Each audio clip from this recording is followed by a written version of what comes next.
महापुरुषों बड़े प्यार से कहिए धन निरंकार जी। महापुरुषों सदगुरु माता सुदीक्षा सविंदर हरदेव जी महाराज ने 24 सितंबर 2018 सहारनपुर उत्तर प्रदेश में फरमाया, सात संगत जी प्यार से कहना धन निरंकार जी।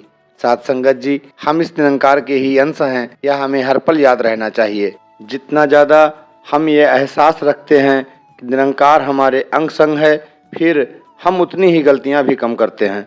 जब एक छात्र को यह पता होता है कि परीक्षा के समय परीक्षक उस कमरे में घूम रहा है तो उसे नकल करने से डर लगता है। ऐसे ही अगर हमें लगता है कि निरंकार हमें हर पल देख रहा है तो हमसे गलतियां भी कम से कम होंगी। आज 24 सितंबर का वह ऐतिहासिक दिन है जब मिशन की कार्यकारिणी समिति के रूप में 70 साल पूर्व सन 1948 में संत निरंकारी मंडल की स्थापना हुई थी। उस समय मिशन का विस्तार हो रहा था और व्यवस्था का संगठनात्मक रूप बनाना जरूरी हो गया था।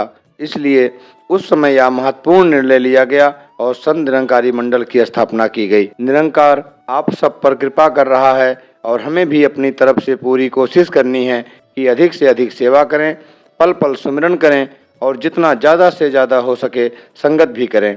सत्संग में हम मर्यादा का पालन करते हुए बिल्कुल शांत होकर बैठें और जो विचार या गीत बोले जा रहे हैं पूरा ध्यान देकर उनको श्रवण करें। अपने मोबाइल फोन का प्रयोग ना करें और बिल्कुल ध्यान से सुनकर हर वचन को मन में बसाएं। अपने जीवन को उन वचनों पर चलाएं और फिर हम आगे यह संदेश दुनिया में फैलाएं तथा औरों को भी प्रेरणा दें। सेवा का भाव भी बहुत महत्वपूर्ण है। जब हम सत्संग के लिए सत्संग भवन में आते हैं तो सेवा भी अपने आप ही हो जाती है। जब हम घर में बैठे हों या दुनिया में कहीं भी हों तो वहाँ भी सेवा, सुमिरन और सत्संग का अभ्यास हो सकता है। अगर हम ऑफिस में हैं तो अपने सहकर्मियों के लिए पीने का पानी लेकर जाएं, तो वो भी एक सेवा का ही रूप होगा। लेकिन वह तभी सेवा है जब हमें यह याद रहेगा कि हम किसी इंसान की सेवा नहीं बल्कि उसे निरंकार रूप मानते हुए सेवा कर रहे हैं।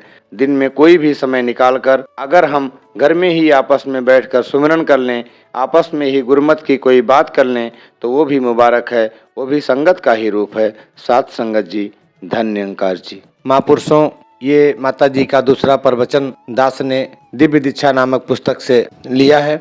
इसे बोलने के दरमियान जो कुछ भी त्रुटियां होंगी उसे दास को नादान बच्चा समझ करके बख्श लीजिएगा और इतना आशीर्वाद दीजिए कि दास हुजूर के सभी प्रवचन को आप तक पहुंचाने में सक्षम बन पाए। महापुरुषों प्यार से कहिए धन निरंकार जी।